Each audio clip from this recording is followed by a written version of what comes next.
जय हिंद साथियों। आपने सुना ही होगा फरवरी 2021 की अगर हम बात करें तो यहाँ पे म्यांमार यानी बर्मा के नाम से एक देश है।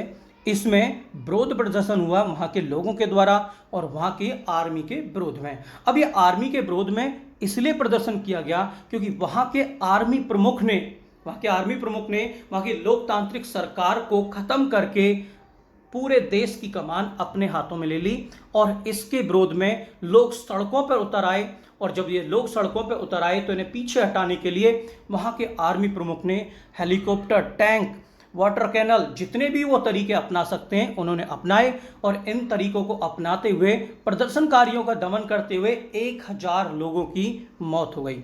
यहाँ पे सेना प्रमुख के द्वारा किए गए इन कार्यों के द्वारा। सेना प्रमुख यहाँ के ये हैं, इन्होंने आंग सान सू की लोकतांत्रिक सरकार थी। आंग सान सू की पर भ्रष्टाचार का एक बहुत बड़ा मुकदमा लगाया, आरोप लगा के उन्हें गिरफ्तार कर लिया और गिरफ्तार करके पूरे देश की कमान अपने हाथों में ले ली और आंग सान सू की को जेल में डाल दिया। अब इन्होंने जब ये प्रदर्शन होने लगा तो हेलीकॉप्टर से, वाटर कैनल से और भी चीज़ों से, जितनी भी चीज़ें वो अपना सकते हैं सभी से उन लोगों को दबाया। अब आर्मी प्रमुख ने आंग सान सू की को जेल में डाल दिया। अब यह सारी बात पूरे विश्व में फैली तो पूरे विश्व के मुद्दों को सुलझाने के लिए संयुक्त राष्ट्र है, लेकिन संयुक्त राष्ट्र की अब कोई मानता नहीं है। आपने देखा होगा इजराइल और फिलिस्तीन, केवल संयुक्त राष्ट्र ने आग्रह किया था कि दोनों शांति बनाए रखें, लेकिन किसी ने भी उसकी बात नहीं मानी। और ऐसा ही उदाहरण यहां देखने को मिला है कि संयुक्त राष्ट्र से कुछ भी नहीं हो पाया इस मामले में भी। अब हम बात करें, इसका मुद्दा जब उठाया गया तो यहां पर सुरक्षा परिषद में उठाया जाना था, लेकिन यह मुद्दा उठा जनरल असेंबली में। जब यह जनरल असेंबली में मुद्दा उठा तो सभी देशों से उनकी राय मांगी गई, वोट मांगी गई। जो ये काम हो रहा है, तख्ता पलट हो रहा है, आर्मी शासन वहां पे है, कौन इसके पक्ष में है, कौन इसके पक्ष में नहीं है। तो जो लोग वहां पे वोटिंग डाल रहे थे 119 देश इसके विरोध में खड़े हो गए, यानी वो ये कहने लगे हम इसका विरोध करते हैं। एक देश इसके पक्ष में और 36 देश यहां से एब्सेंट थे। उन एब्सेंट देशों में चीन और भारत भी शामिल हैं। अब आप ये सोच रहे होंगे कि भारत ने ऐसा क्यों किया, क्योंकि भारत तो खुद लोकतांत्रिक है और लोकतांत्रिक देश लोकतांत्रिक पड़ोसी देश की रक्षा क्यों नहीं करेगा जिसमें कि उससे संबंध भी अच्छे हों। तो ये चीन तो हमेशा ही ऐसे शक्तियों का, ऐसे देशों का हमेशा ही समर्थन करेगा जिनमें कम्युनिस्ट शासन है या जिनमें आर्मी शासन है। लेकिन अगर हम भारत के पॉइंट ऑफ व्यू से देखें तो जो आर्मी शासन या कम्युनिस्ट शासन है वो भारत के लिए सही नहीं है, क्योंकि भारत एक लोकतांत्रिक देश है। लेकिन फिर भी भारत ने वहां से एब्सेंट होकर अपना मत ये बता दिया कि वो इसके पक्ष में है, यानी इसका विरोध नहीं कर रहा है। तो ये भारत के क्या ऐसे इंटरेस्ट हैं? सबसे पहला इंटरेस्ट भारत के कुछ प्रोजेक्ट हैं म्यांमार में, रखाइन प्रांत है और भी कई सारे हैं, पोर्ट हैं। भारत हथियार भी बेचता है म्यांमार को। अगर भारत इनका विरोध करने लगता है तख्ता पलट का, तो वहां का जो आर्मी प्रमुख है, अब जिसके हाथ में सत्ता आ चुकी है, वो भारत में को यहां से प्रोजेक्ट से हटा सकता है, अपने देश में से ये पोर्ट वगैरह के प्रोजेक्ट बंद करा सकता है, हथियार लेना बंद करा सकता है, जिससे कि भारत को नुकसान होगा। और भी अन्य भारत के कुछ इंटरेस्ट हैं, लेकिन ये अगर टोटल मिला के देखें तो बहुत ज़्यादा फायदे का सौदा नहीं है। अब आगे बात करते हैं ये जो आर्मी प्रमुख हैं, ये फायदे का सौदा इसलिए नहीं, जो आर्मी प्रमुख हैं हमेशा और हमेशा जब भी आर्मी शासन आया है तो उसने चीन का ही समर्थन ज़्यादा किया है भारत की तुलना में। जो अपने देश के नागरिकों पर टैंक, बंदूक, हेलीकॉप्टर या अन्य चीजों से हमले करा सकता है, अपनी लोकतांत्रिक सरकार का तख्ता पलट करके वहां की प्रमुख को जेल में डाल सकता है, तो वो आर्मी शासन प्रणाली भारत की कभी भी सहायता नहीं करेगी। चीन का करना तो मजबूरी भी है, क्योंकि चीन ने यहाँ पर पड़ोसी देश जितने भी हैं उन्हें पैसा भी दिया हुआ है कर्ज के रूप में और वहां पर इन्वेस्ट भी किया हुआ है। और भारत की तुलना में चीन, जैसा कि ये लोग सोचते हैं, ताकतवर भी है, ऐसा इन लोगों की सोच है। अब आगे बात करते हैं भारत के लिए और भी क्या फायदेमंद है। अगर हम इनकी आर्मी शासन के पीछे इतिहास में नजर डालें तो हमेशा ही आर्मी शासन ने चीन को ज्यादा समर्थन दिया है। अगर भारत को वो 20% समर्थन देते हैं तो चीन के लिए वो 80% चले जाते हैं। और अगर लोकतांत्रिक सरकार हो जाए यहीं पर तो लोकतांत्रिक सरकार भारत के पक्ष में ज़्यादा आ जाती है चीन की तुलना में। तो इसीलिए भारत का यहाँ पर विरोध करना ज़्यादा फायदे का सौदा है। और विरोध करने के साथ एक और मौका आता है भारत के पास, वो बहुत इंपॉर्टेंट मौका है।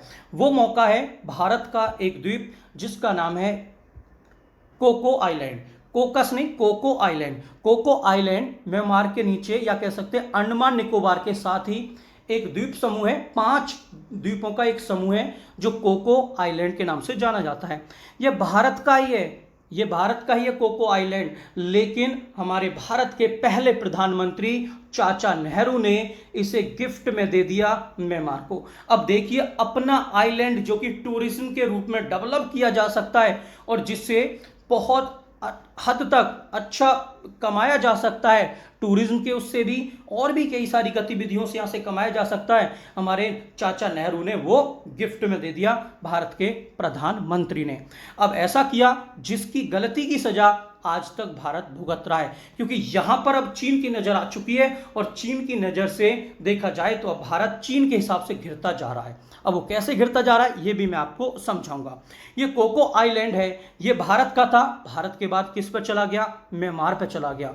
और म्यांमार ने जब आर्मी शासन आया 1994 में तो ये चीन को लीज पर दे दिया, लीज मतलब किराए पर दे दिया।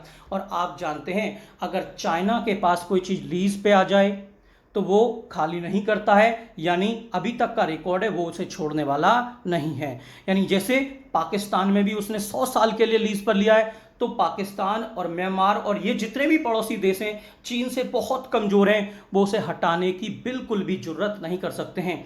तो अब यानी ये पूर्ण रूप से किसके कंट्रोल में जा रहा है, चीन के कंट्रोल में जा रहा है। 1994 से चीन के कंट्रोल में है, 1994 से चीन के कंट्रोल में है। तो देखिए ये पहले ऐसा था, उसके बाद चीन ने इस पर स्ट्रक्चर बनाया, यानी अपनी नेवी को डेप्लॉय करने के लिए वहां ने पट्टी वगैरह सभी बनानी शुरू कर दी हैं। यानी ये अब चाइनीज प्रोजेक्ट आ चुके हैं, इंफ्रास्ट्रक्चर आ चुके हैं कोको आइलैंड पर।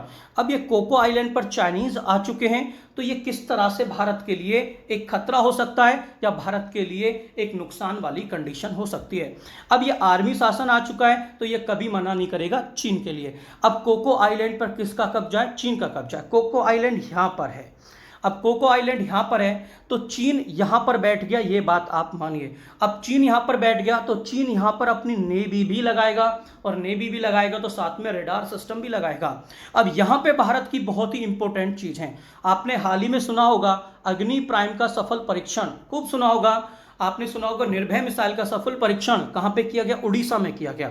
यानी उड़ीसा में ये सफल परीक्षण किए जाते हैं भारत के द्वारा, यानी सुरक्षा के हिसाब से उड़ीसा बहुत इंपॉर्टेंट है। और ये देखिए उड़ीसा के पास ही है, व्हीलर द्वीप पे ये परीक्षण किए जाते हैं। और जो इसरो का श्रीहरिकोटा है यानी प्रक्षेपण केंद्र है वो कहां पर है, आंध्र प्रदेश में है। अब इन तीनों जगह चीन रडार की सहायता से बड़ी आसानी से भारत पर नजर रख सकता है। तो अब देखिए ये कितना खतरनाक खेल है चीन का। अब ये बड़ी आसानी से नजर रख सकता है भारत पर। अब इसके और मकसद भी हैं साथ साथ, और मकसद क्या है मैं आपको बताता हूं। फिलहाल चीन जो करता है अपने सिपों को, सिप जो लेके जाता है पानी के जहाज़ों को, वो यहाँ से लेके आता है और यहाँ मलेशिया सिंगापुर के पास से निकालता है, इस तरफ लेके जाता है, यानी उसे घूमना पड़ता है। और जब ये यहाँ से निकालता है, इसे मलक्का स्ट्रेट बोलते हैं, मलक्का संधि बोलते हैं, यहाँ से चीन जाता है। अब चीन का ये प्लान है कि चीन जब यहाँ पर आ चुका है, इस तरफ इस द्वीप के पास आ चुका है, कोको आइलैंड के पास आ चुका है, तो चीन यहां से सीधी सड़क बाईपास बना देगा। सीधी सड़क बाईपास बना देगा तो सीधी रोड यहां से लेके आएगा और यहां से अपनी नेवी के द्वारा वो अपने जहाज़ों को आगे लेके जाएगा। नहीं, जहाज नेवी के प्रोडक्शन में भी आगे निकल जाएंगे। भारत देखता रहेगा अब चीन आया, अब चीन आया, और चीन अपने जहाज लेके निकल भी गया। यानी अब जो यहां से वो घूम के आता है वो घूम के ना आके सीधा आएगा, यानी चीन को और फायदा हुआ और बंगाल की खाड़ी में चीन का और दबदबा बढ़ जाएगा। यानी वो नजर तो रखेगा ही रखेगा, और नजर रखने के साथ साथ उसका दबदबा बंगाल की खाड़ी में और बढ़ जाएगा। तो ये भी भारत के लिए एक गलत चीज है, यानी खतरनाक चीज है। अब चीन अगर ऐसे ही बढ़ता जा रहा है तो चीन की कुछ हम स्थिति देखते हैं। चीन ने पाकिस्तान को भी बहुत कर्ज दिया हुआ है, यानी कह सकते हैं पाकिस्तान पूरी दुनिया में प्रख्यात है कि चीन के कहने पे ही सारे काम करता है। तो यानी एक स्थिति चीन ने पाकिस्तान में मजबूत कर ली। नेपाल, अभी हाल ही में आप सभी ने देखा होगा, भारत का कुछ हिस्सा नेपाल ने चीन के कहने पर अपने क्षेत्र में दिखा दिया था, नहीं विवाद खड़ा कर दिया था। लद्दाख का विवाद सबको पता होगा, गलवान घाटी का। तो दूसरा नेपाल भी, यहाँ पे श्रीलंका के बंदरगाह भी इसने किराए पे लिए हुए, लीज पे लिए हुए हैं कई कई सौ वर्षों पर। तो यानी श्रीलंका को भी कर्ज भी दिया हुआ है, लोन भी दिया हुआ है, श्रीलंका भी कुछ नहीं कह सकता। अब ये म्यांमार की तरफ चौथा पॉइंट आया, म्यांमार से भी यानी लीज पे ले लिया। तो अब देखिए भारत पूरा गिरता जा रहा है चीन से चारों तरफ से। अब ये ऊपर ऊपर का हिस्सा नहीं है, ये चारों तरफ से भारत को घेर रहा है और अपने आप को पानी कहिए चाहे जमीन कहिए सब पे मजबूत करता जा रहा है। तो यानी आने वाले समय में जब हम पूछेंगे कि आधी आंखें खोलकर, शी जिनपिंग ने आधी आंखें खोलकर ये चारों तरफ से भारत को घेर लिया, मोदी जी आपने पूरी आंखें खोली हुई हैं, आप क्या कर रहे हैं? तो देखिए ये है चीन की नीति, ये चीन अपनी नीति बनाता जा रहा है। अब ये कोको आइलैंड को, तो मैंने सारी चीन के फायदे बता दिए, चीन कैसे भारत को घेर रहा है ये भी मैंने बताया। अब कोको आइलैंड को भारत कैसे वापस ले सकता है? तो कोको आइलैंड को वापस लेने के लिए सबसे पहला पॉइंट है कि भारत ने जो कोको आइलैंड, यानी जो नेहरू जी ने कोको आइलैंड दिया था, वो वहां की लोकतांत्रिक सरकार को दिया था। अब ये मुद्दा उठाया जा सकता है कि आंग सान सू की में लोकतांत्रिक सरकार नहीं है, वहां तो आर्मी शासन है, तो ये कोको आइलैंड वापस करो। अब वो कहते हैं नहीं करेंगे, तो शर्त रखी जाए कि लोकतांत्रिक सरकार वापस लेके आओ।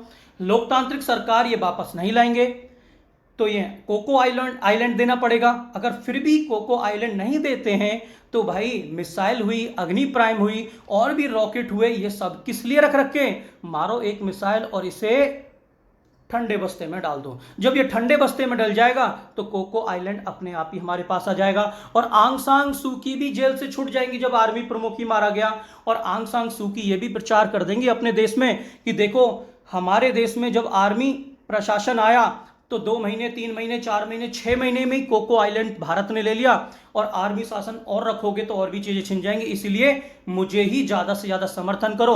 और सबसे बड़ी बात तो यह है कि वहां की जनता भी इस आर्मी प्रमुख के हाथों में शासन जाने नहीं देना चाहती है। तो दोनों तरफ से भारत का फायदा हो गया, वहां पे लोकतांत्रिक सरकार भी आ गई और कोको आइलैंड भी अपने पास आ गया। अब दूसरा एक और मुद्दा है जिसे भारत उठाकर कोको आइलैंड को ले सकता है। अभी हाल ही में भारत यह भी कह सकता है कि ये म्यांमार की तरफ से हमारा जो पूर्व उत्तर का एरिया है वो काफी अशांत है और उग्रवादी हैं, यानी आतंकवाद फैलाया जा रहा है। इसका मुद्दा उठाकर भी भारत इस पर मिसाइल दाग सकता है और मिसाइल दागकर इसे ठंडे बस्ते में डाल सकता है। ऐसा उदाहरण के तौर पे मैं आपको बताता हूं, पिछले साल आपने सुना होगा, 1 साल पहले लगभग डोनाल्ड ट्रंप ने ये जो ईरान के सेना कमांडर हैं, इन पे मिसाइल लगा के इन्हें उड़वा दिया था।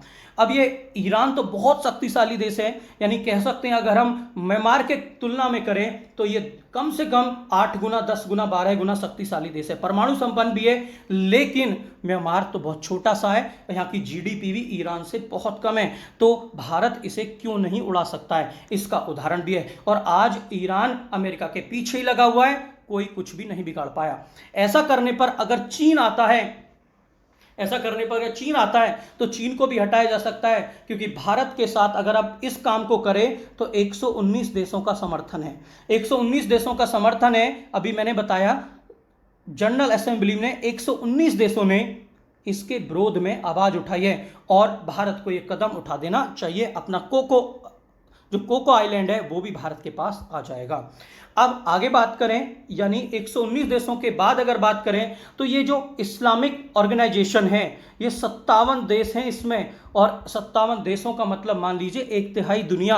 अब ये भी म्यांमार से खपा हैं, ये भी भारत के पक्ष में आएंगे। इसका कारण भी है क्योंकि म्यांमार से रोहिंग्या भगाए गए थे। अब रोहिंग्या भगाए गए थे तो मतलब समझ जाइए ये जो इस्लामिक ऑर्गेनाइजेशन इन 57 देश हैं ये भी भारत के पक्ष में खड़े हो जाएंगे।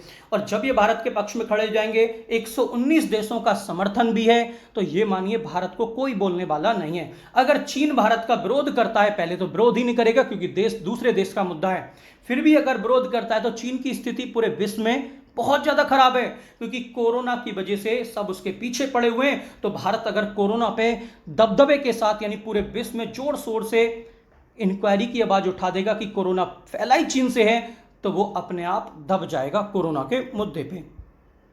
अब हम बात करते हैं, एक और उदाहरण आपको बताते हैं। ये उदाहरण है 1971 के समय का।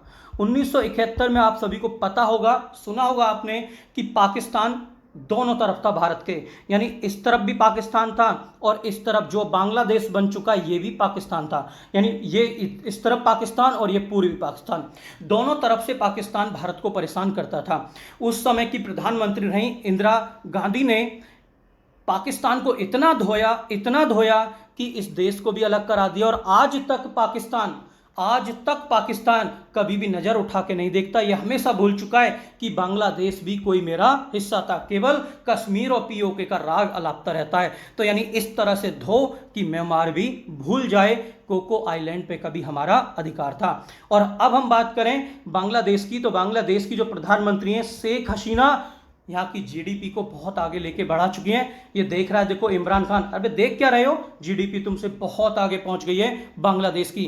ये हसीना नहीं है, ये शेख हसीना है, प्रधानमंत्री है वहां की, नजरें मत लगाइए इधर को। तो ये थी सारी आज की डिटेल इस वीडियो में। तो बताइए कैसी लगी आप सभी को वीडियो? अच्छी लगी है तो मुझे कमेंट कीजिएगा।